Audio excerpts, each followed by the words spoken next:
Podcast के साथ मैं हूँ फलक चौहान। एक तरफ कानून साजी है, दूसरी तरफ कौमी मुफाद है और तीसरी तरफ रियासती कानून है। इसी हवाले से बात करेंगे। 3 अलग अलग वाक़यात का आज क्रक्स क्या है। हमारे साथ स्टूडियोज़ में मौजूद हैं ज़ीशान बख्श जो कि ब्यूरो चीफ हैं समा टीवी। अस्सलाम वालेकुम ज़ीशान साहब। 3 अलग अलग वाक़यात हैं, हर तरफ एक ही आवाज़ सुनाई दे रही है। आपको नहीं लगता कि सोशल मीडिया पर ज़रूरत से ज़्यादा इस चीज़ को हाईलाइट कर दिया गया? वालेकुम अस्सलाम। देखें फलक, जिस तरह आपने अपने इंट्रो में खुद बताया कि 3 अलग इश्यूज़ हैं, ठीक है, लेकिन इस वक्त सोशल मीडिया पर तीनों ही मौजूए बहस हैं। ठीक है, एक तरफ फिल्म सतलुज पर पाबंदी का मामला है, तो दूसरी तरफ हमारे सोशल मीडिया इन्फ्लुएंसर हैं रेहान तारिक, उनकी गिरफ्तारी का मामला है, जबकि तीसरी तरफ खैबर पख्तूनख्वा असम्बली की जो हालिया कानून साजी सामने आई है वो इस वक्त ज़ेरे बहस है। बिल्कुल जी। अगर हम पासपोर्ट मिल रहा है जितने MPs हैं उनकी बीवियों को और ताहयात मिल रहा है। अच्छा, अगर हम इन तीनों इश्यूज को देखें तो ये तीनों अपनी जगह पर 3 अलग अलग मैटर्स हैं। बिल्कुल, ठीक है। अगर इन तीनों की एज ए होल देखें तो 3 मुख्तलिफ पॉइंट्स हैं जिसके ऊपर इस वक्त बात करने की ज़रूरत है। ठीक है। सबसे जो इनमें कॉमन चीज़ है वो आज़ादी इजहार राय है। बिल्कुल जी। या हुकूमत की तरफ से जो कवानीन बन रहे हैं उनको रिपोर्ट करने के लिए सहाफ़ियों को किस हद तक इजाज़त है। ठीक है। और तीसरी तरफ अगर फिल्म सतलुज की आप बात करें तो उसके ऊपर जो पाबंदी है वो भी कौमी मफाद के नाम पर लगाई गई। ठीक है। सबसे पहले फिर हम बात कर लेते हैं सतलुज की, जो कि दिलजीत दोसांझ की है और रिलीज के 2 दिन बाद ही इंडियन गवर्नमेंट ने इसको बैन कर दिया है। आपको नहीं लगता है कोई मार्केटिंग स्ट्रेटेजी है? क्योंकि हमने पहले देखा दिलजीत दोसांझ ने हानिया आमिर के साथ सरदार जी 3 में काम किया था, वो भी इंडिया में बैन हो गई थी, लेकिन ओवरऑल वर्ल्ड वाइड काफी अच्छा बिजनेस किया था उस फिल्म ने भी। आपको क्या लगता है फिर? अच्छा देखें, ये जिन्होंने पाबंदी लगाई है ना, उन्होंने इनडायरेक्टली तो मूवी की प्रमोशन का काम किया है। ठीक है। सतलुज को उन्होंने प्रमोट किया है इस पर पाबंदी लगाकर इनडायरेक्टली। ठीक है। वैसे ये फिल्म अगर चंद हज़ार करोड़ तक जानी थी, इसका जो रेवेन्यू था, तो अब हज़ारों करोड़ तक पहुंचेगी, क्योंकि ये फिल्म सिर्फ और सिर्फ अपनी जो इसकी लॉन्च थी उसके 2 दिन बाद 3 जुलाई को फिल्म रिलीज होती है, 5 जुलाई को इस पर पाबंदी लगा दी जाती है। और इस दौरान इस फिल्म की जाहिर सी बात है लोगों ने डाउनलोड भी कर ली होगी और सिनेमा में कैप्चरिंग का भी मटेरियल मौजूद होता है। तो अब ये जो फिल्म है ये भारत की हद तक तो इस पर पाबंदी जरूर है, लेकिन वर्ल्ड वाइड अब जब ये इंटरनेट पर अवेलेबल होगी तो हर कोई देखेगा जरूर कि इस फिल्म में ऐसा है क्या, बिल्कुल, क्यों इस पर पाबंदी लगाई गई है। उनमें क्यूरियोसिटी का एलिमेंट भी होता है, वो डाउनलोड भी कर लेते हैं, नेटफ्लिक्स पे भी मूवी आ जाती है और फिर यूट्यूब पे तो मूवी पायरेटेड भी आजकल पड़ी होती है। अच्छा, अब हम बताएं कि जैसे आपने पूछा कि इस फिल्म में है क्या, ये बेसिकली सिखों की जो तहरीक थी जो 80 और 90 की दिहाई में चली, उनकी खालिस्तान तहरीक थी, जसवंत सिंह खानला की जो तहरीक थी, इसके हवाले से ये पूरी एक दास्तान है जिसके ऊपर ये फिल्म बनाई गई है। ठीक है। दिलजीत दोसांझ ने इसके ऊपर मरकजी किरदार भी अदा किया है और बाद में बताया, इस फिल्म के अंदर ये बताया गया है कि जसवंत सिंह की जो तहरीक थी जब वो 80 और 90 की दिहाई में चली, किस तरीके से भारत के अंदर सिखों का कत्लेआम हुआ, मावराए अदालत उनको गिरफ्तार किया गया, उनको जलाया गया, उनको कत्ल किया गया, उसके बाद उनकी जो बॉडीज थी उनको भी नामालूम मकामात पर दफना दिया गया।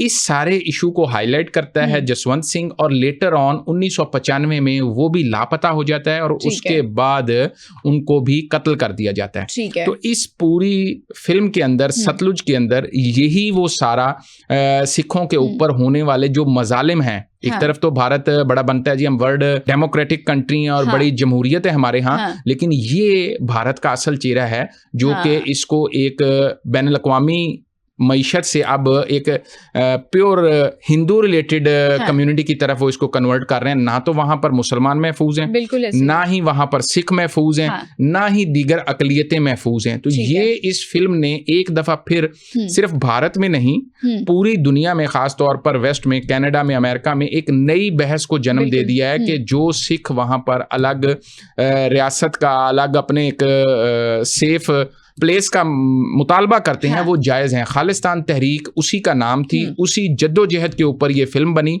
और खालिस्तान के हवाले से आपको पता होगा कि कनाडा के अंदर, अमेरिका के अंदर मुतअद्दिद दफ़ा रेफरेंडम भी हुए और ये मुतालबा भी किया गया। और जब जब मोदी ने इन मुल्कों का दौरा किया तो वहाँ के सिखों ने बड़ी तादाद में, वो चाहे UN हो, चाहे अमेरिका के अंदर हो, जनरल असम्बली का इजलास हो, वहाँ पर एहतजाज भी लोगों ने किए। तो बुनियादी तौर पर सिखों के ऊपर होने वाले जो मजालिम थे उनको पिक्चराइज किया गया, उनको इस फिल्म की सूरत में ऑडियंस के सामने पेश किया गया, जिस पर कौमी मफाद के नाम पर पाबंदी तो लगा दी गई, लेकिन मेरा ये ख्याल है कि इनडायरेक्टली जो पाबंदी लगाने वाले हैं वो सोचेंगे जरूर, पहले ये फिल्म शायद चंद हजार ने देखनी थी, अब ये लाखों और करोड़ों लोग देखेंगे, और जो फिल्म साजों का बुनियादी मकसद था वो इस सतलुज के जरिए पूरा हो जाएगा। और मैं ये भी बता दूं कि ये 4 से 5 साल तक सेंसर बोर्ड के पास होल्ड रही है, ठीक है, और 3 दफा नाम भी चेंज किया गया। This is the third name, ठीक है, ये इसका तीसरा नाम है। और अब भी जब उन्होंने रिकमेंड की तो उन्होंने कहा जी इसके अंदर 121 कट्स लगाए जाएं, मुख्तलिफ मुकामात पर 121 एडिट्स उन्होंने रिकमेंड किए सेंसर बोर्ड ने, और उसके अंदर जी जो तारीखी हवाला है वो निकाल दिया जाए, किरदारों का नाम निकाल दिया जाए। तो फिल्म साजों ने कहा कि अगर ये निकालना ही है सारा कुछ, तो फिर फिल्म का मकसद क्या है? जो हम अपने लोगों तक अपनी पिछली जनरेशन की कुर्बानी बताना चाह रहे हैं कि सिखों के साथ कौन से मजालिम हुए यहाँ पे, अगर वो सब कुछ छुपा देना है तो फिर इस सारी चीज का मकसद कोई नहीं। तो नतीजतन उन्होंने फिर इसको इंटरनेट पर डाल दिया, और अब आप देखेंगे कि आने वाले दिनों में आप ही किसी दिन बता रही होंगी कि कितने हजार करोड़ का ये जो फिल्म है वो अब तक बिजनेस कर चुकी है। क्योंकि ज़ीशान साहब पहले धुरंधर को भी बैन किया गया था, वर्ल्ड वाइड बैन किया गया था, लेकिन नेटफ्लिक्स पर जब आई थी धुरंधर ने भी बॉक्स ऑफिस पे अच्छा खासा बिजनेस किया था। और जिस तरह से आपने कहा है 3 दफा इस मूवी के नाम भी चेंज हुए हैं। अब इम्तियाज अली ने इसको डायरेक्ट किया है। इम्तियाज अली के बारे में एक बात और भी मशहूर है कि वो बहुत डीप फिल्म्स बनाते हैं। दिलजीत दोसांझ ने फ्री ऑफ कॉस्ट इस मूवी में एक्टिंग की है। आपको क्या लगता है कि क्या पर्पस है? अच्छा देखें, बेसिकली फ्री ऑफ कॉस्ट करना कोई छोटी बात नहीं है, ठीक है। करोड़ों रुपया जो बड़े एक्टर्स हैं वो नॉर्मली चार्ज करते हैं, ठीक है। लेकिन ये जब बात आ जाती है कॉज की, जिस तरह आपने कहा, जिस नजरिए को लेकर उन्होंने इस फिल्म को बनाया, और जब अदाकार ये देखता है आर्टिस्ट के इस स्क्रिप्ट में जान है, ये स्क्रिप्ट सिर्फ सिखों के साथ जो होने वाला जुल्म है उसको हाईलाइट नहीं करेगा, बल्कि इससे मैं भी प्रमोट होऊंगा, ठीक है। तो ये वो चीज थी, क्योंकि देखें जो फनकार होते हैं, जो अदाकार होते हैं, जो आर्टिस्ट होते हैं, ये एक मुल्क का ब्रांड एम्बेसडर होता है। और सियासत और सफारतकारी के अंदर जब भी अगर मुल्कों के दरमियान कशीदा ताल्लुकात हों, मैं अगर पाकिस्तान और भारत की बात करूं, तो अगर कभी भी कशीदगी हो सरहदों पर, तो सबसे पहले आर्टिस्ट मुतासिर होता है, उसके बाद हमारा जो स्पोर्ट्स है, खेल है, वो मुतासिर होती है, और फिर फन और फनकार मुतासिर होता है। और ये लोग एक तरह से एक मुल्क के ब्रांड एम्बेसडर होते हैं। अगर पाकिस्तानी अदाकार और फनकार वहां जाकर किसी मुल्क में किसी उनकी मूवी में काम करें, या वो हमारे मुल्क को विजिट करें, तो ये बेसिकली एक सॉफ्ट सफारतकारी होती है।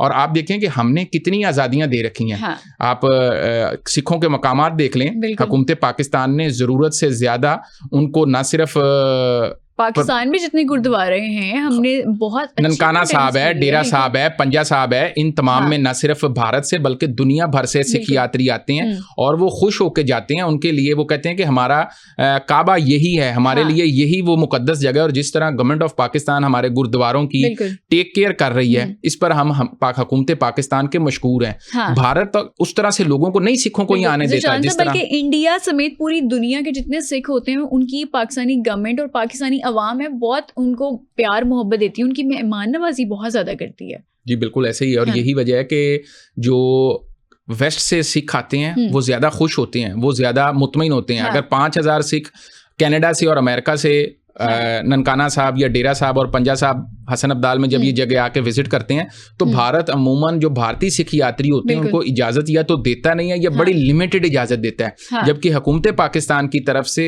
हमेशा वेलकम का बोर्ड, चाहे वो वागा हो चाहे वो एयरपोर्ट हो, मौजूद होता है कि आप आएं, आपके मुकामात हैं, आपको मुकम्मल मजहबी आज़ादी है। और हम सिर्फ उस मजहबी आज़ादी को कागजों और बातों की हद तक नहीं रखते, हमारे यहाँ हर तरह से उनको फैसिलिटेट भी किया जाता है। जबकि हमारे बारक्स आप देख लें कि एक फिल्म वहाँ पे सतलुज बनी है, और उसको कौमी मफाद के नाम पर ना सिर्फ बैन कर दिया गया, बल्कि उनको ये भी कह दिया गया है कि अगर इसको आप मजीद प्रमोट करेंगे तो हुकूमत फिर इस पर मजीद एक्शन भी लेगी। अच्छा, दिलजीत दोसांझ के बारे में अगर हम वैसे ही बात करते हैं, तो दिलजीत दोसांझ को पूरी दुनिया में ही बहुत ज़्यादा उनकी फ़ैन फॉलोइंग है, दुनिया बहुत पसंद करती है, और पाकिस्तान के लिए उनका एक सॉफ्ट कॉर्नर भी है। अगर हम बात करें हानिया आमिर की, तो सरदार जी 3 में बहुत अच्छा बिजनेस किया, बहुत अच्छी एक्टिंग भी थी, कंपैटिबिलिटी उनकी बहुत अच्छी थी, केमिस्ट्री फिल्म में बहुत अच्छी थी, और पूरी दुनिया को पसंद भी आया कपल। लेकिन इसके अलावा जब हम बात करते हैं दिलजीत दोसांझ की, तो वो पाकिस्तान भी आना चाहते हैं, ननकाना साहब भी विजिट करना चाहते हैं, करतारपुर साहब भी विजिट करना चाहते हैं, लेकिन उनकी गवर्नमेंट जो है वो इस टाइम पे मेरे ख्याल से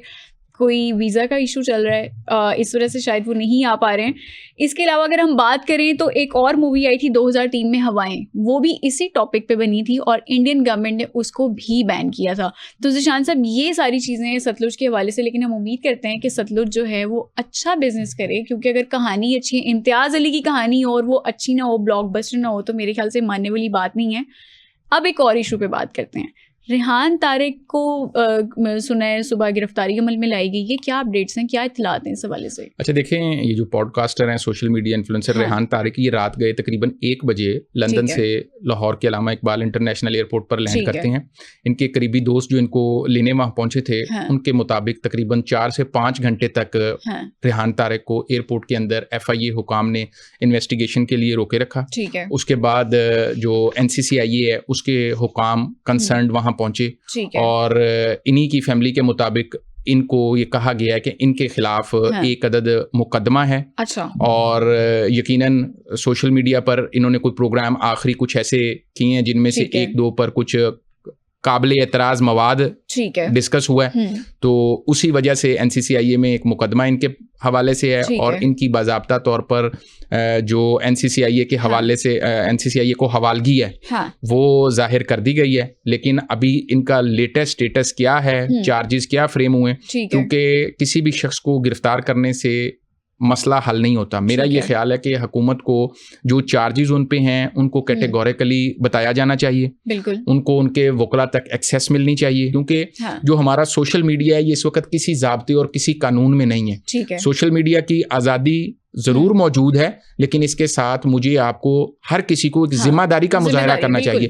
कि जो खबर हम दे रहे हैं हमारे पास उसकी मुस्तनद कॉपी मौजूद हो, हमारे पास उसकी ऑथेंटिसिटी मौजूद हो कि ये मेरे पास खबर है, ये मेरा सोर्स है, ये एक जिम्मेदार हुकूमती ऑफिशियल है या किसी जिसके मुतालिक खबर है उसका मौकिफ मौजूद है। ठीक है, इदारों को भी ये चाहिए कि किसी के खिलाफ भी कानूनी कार्रवाई करनी है, कोई भी मावराए कानून नहीं है, लेकिन अदालती निगरानी मौजूद है। अगर किसी को हिरासत में लिया है तो according to the law within 24 hours उनको किसी न किसी कोर्ट में इदारों को पेश करना होगा। जब पेश किया जाएगा तो चार्जशीट भी पूरी सामने आ जाएगी।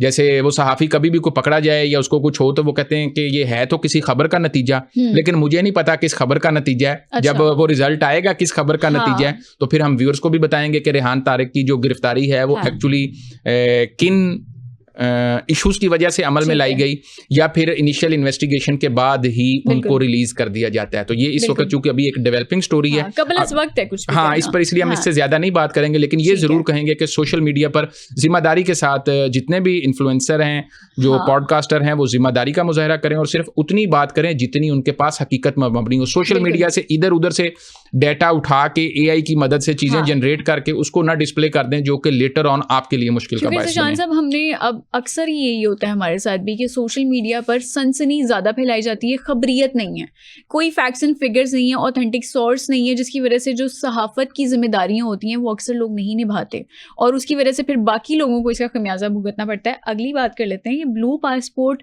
जोजा मोहतरमा को दिया जा रहा है सारी ज़िंदगी के लिए, ये कौन सा नया कानून आ रहा है? अच्छा देखें, खैबर पख्तूनख्वा असम्बली में एक नया कानून गुज़िश्ता दिनों पास हुआ है।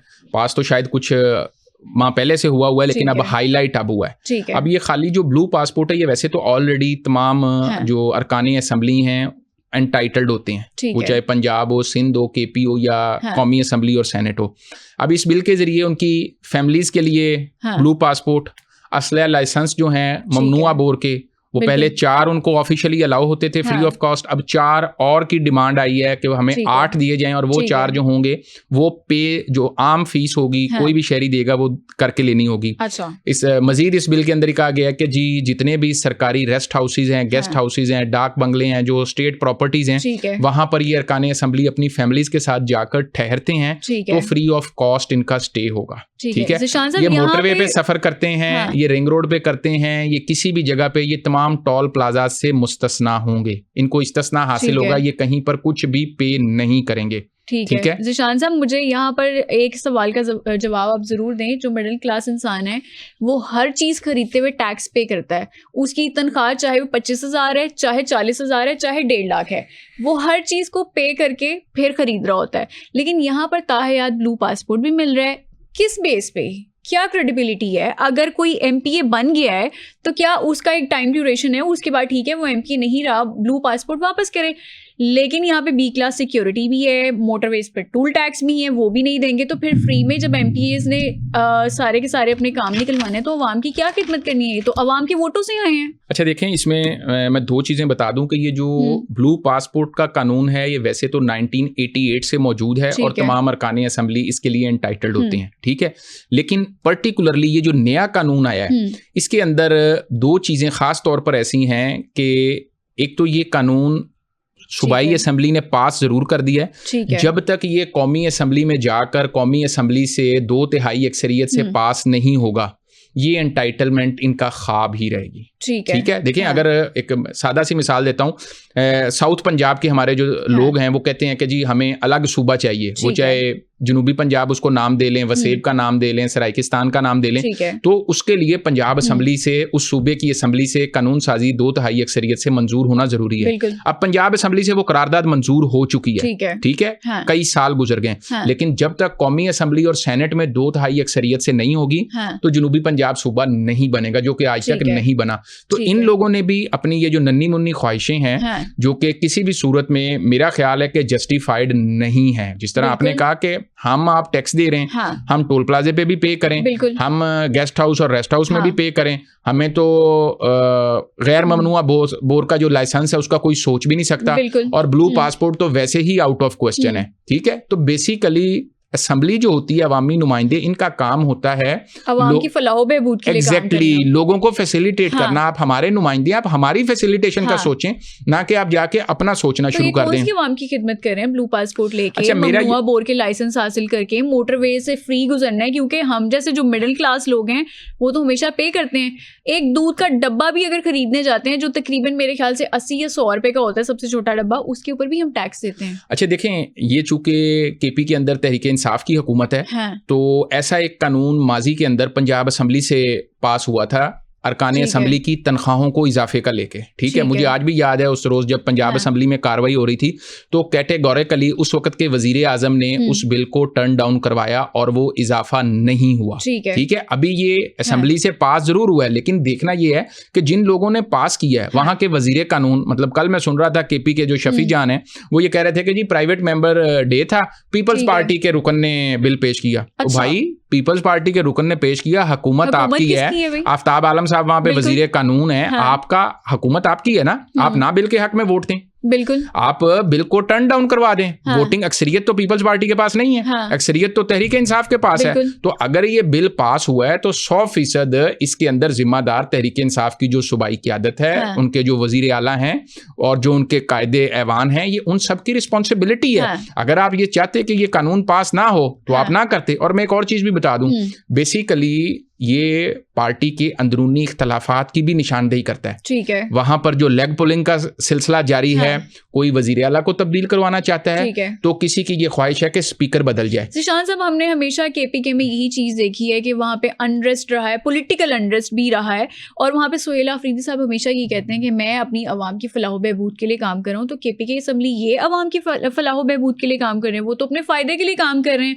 इस तरह के कवानीन बना रहे हैं कि वो पास भी हो जाए आगे से, और उसके बाद फिर सिर्फ एमपीएस को, उनकी बीवियों को, उनकी फैमिली को ही फायदा हो, क्योंकि बाकी जो केपीके के हालात हैं वो आपको भी पता है, वो मुझे भी पता है। अच्छा देखें, जहाँ तक मेरी ज़ाती राय है, मेरा ख्याल है कि ये कानून कागज़ों में इनकी ख्वाहिश की हद तक मौजूद रहेगा, इससे आगे इसके ऊपर पजीराई उस तरह नहीं मिलेगी। नंबर एक, तो सुहेल अफरीदी साहब को सोचना चाहिए। अब सुहेल अफरीदी साहब खाली सोचेंगे नहीं, उनको इस पर अमल भी करना होगा, क्योंकि ये जिस किस्म का कानून है इस पर बड़ी सख्त तनकीद हो रही है कि आप अवामी सहूलत के लिए आए हैं, अवामी मैंडेट लेके आए हैं, जिस तरह आपको मैंडेट मिला है तो ये तो कम से कम उसकी रिप्रेजेंटेशन नहीं हो रही। आज भी मेरी इतलात के मुताबिक वहां पर एक इजलास जारी है, जिसके अंदर वजीर आला साहब खुद भी शरीक हैं, दीगर पार्टी के जो सीनियर्स हैं वो मौजूद हैं, और देयर इज अ पॉसिबिलिटी, जो कि एक अच्छी बात होगी कि अगर इस बिल की वापसी के लिए हुकूमत खुद रास्ता बनाए, क्योंकि अपोजिशन इसको सख्त तनकीद का निशाना बना रही है। मुस्लिम लीग नून की तरफ से इख्तियार वली साहब ने प्रेस कॉन्फ्रेंस भी की, उन्होंने कैटेगोरिकली कहा कि हम ना सिर्फ इसकी मुखालफत करेंगे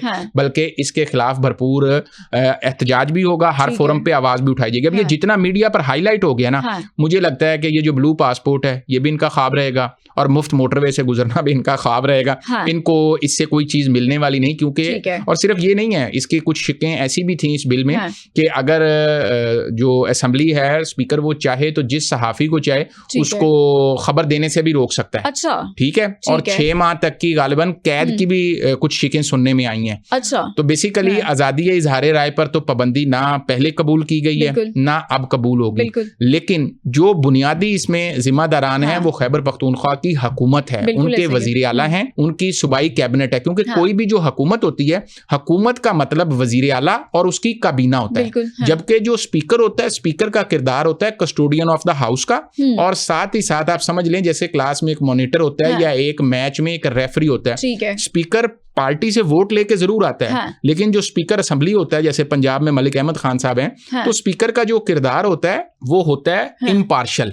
उसने न्यूट्रलिटी बरकरार रखनी होती है, न्यूट्रल रहते हुए दोनों अतराफ को मौका देना है। अब अगर हुकूमती अरकान वोट दे रहे हैं इस बिल के हक में, तो स्पीकर तो नहीं कह सकता कि आप ना दें। तो बेसिकली सुहेल अफरीदी और उनकी काबीना को सोचना है कि उन्होंने ये जो बिल पास किया है क्या सोच के किया है और इसके अंदर कितना अवामी मफाद है, और अगर नहीं है तो अभी भी वक्त है इसको रिवर्स करवाएं, ताकि अवाम में जो आपका एक इमेज है वो पहले ही बहुत खराब हो चुका है। आप सूबे को वो फैसिलिटेशन नहीं दे पाए, लॉ एंड ऑर्डर आज भी वहां खराब है, अवाम के पास रिलीफ नाम की कोई चीज नहीं है। आई थिंक आपने भी पेशावर को विजिट किया होगा, मैंने भी पेशावर को विजिट किया। पेशावर KPK का वो शहर है जिस तरह से पंजाब में लाहौर को कहा जाता है, फुली डेवलप्ड होना चाहिए था, लेकिन वहाँ की ना सड़कें साफ हैं, ना वहाँ पे ट्रांसपोर्टेशन का निज़ाम है, ना वहाँ पे लॉ एंड ऑर्डर। अवाम को वहाँ पे स्नैचिंग भी वहाँ से हो रही है, कत्ल भी हो रहे हैं, चोरी चकारी भी हो रही है, डकैती भी हो रही है, लेकिन वहाँ पे अवाम की फलाह बहबूद के लिए KPK असम्बली में कौन से बिल पास हुए हैं? सुहेल अफरीदी ने क्या किया है अभी तक अवाम के लिए? अच्छा देखें, ये तो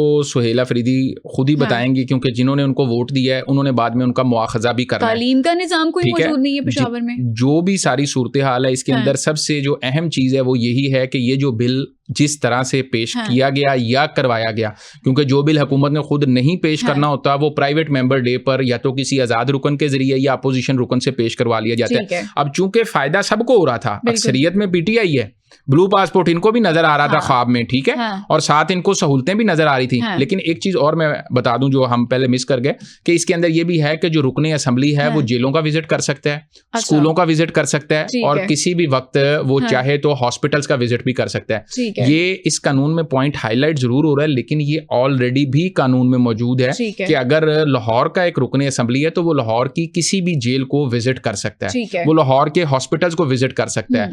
खैबर पख्तूनख्वा के अरकान असेंबली के पास ऑलरेडी भी ये राइट मौजूद था कि वो किसी भी हॉस्पिटल, जेल या फिर स्कूल को विजिट करें और अपने हलके के लोगों की बेहतरी के लिए उस पर सजेशंस दें। बिल्कुल जी, बहुत शुक्रिया। हमारे साथ मौजूद थे ज़ीशान बख्श जो कि ब्यूरो चीफ हैं समा TV, और यहाँ पर अगर एक हुकूमत अच्छा काम करी है तो हमें उसको भी अप्रिशिएट करना चाहिए, और अगर एक हुकूमत कोई बुरा काम करी है, अवाम की फलाह बहबूद के लिए काम नहीं करी, तो हमें उसकी भी निशानदेही करनी चाहिए।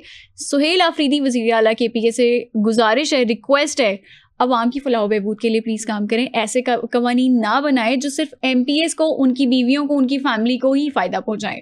फलक चौहान को दीजिए इजाज़त, अगले एपिसोड में दोबारा मुलाकात होगी, तब तक के लिए अल्लाह हाफ़िज़।